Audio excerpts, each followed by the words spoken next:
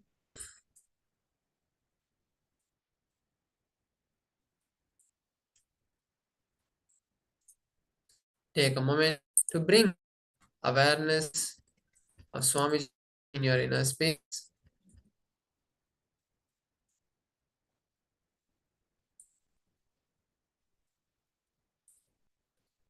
So, intent, start chanting Vakya Om Nithyananda Paramashivoham. Let us now begin manifestation. We'll be projecting the numbers for all of you. See, you're going to be doing some blindfold reading of numbers. So, request Swami to feel whatever is being projected in your third eye. Let's begin the manifest. Paramashivoham Om Nithyananda Paramashivoham Om Nithyananda Paramashivoham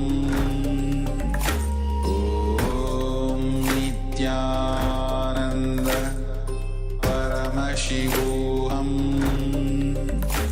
Om Nithyananda Paramashivoham Om Nithyananda Paramashivoham Om Nithyananda Paramashivoham Om Nithyananda Paramashivoham Om Nithyananda Paramashivoham Om Nithyananda Paramashivoham Om Nithyananda Paramashivoham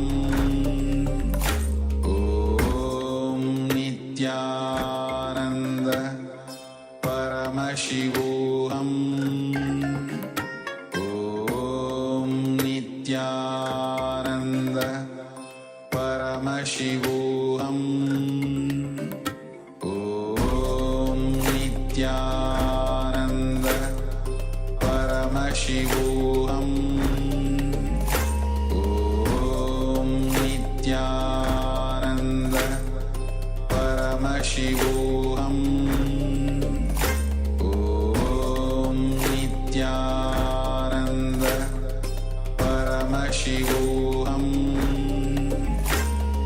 Om Nithyananda Paramashivoham Om Nithyananda Paramashivoham Om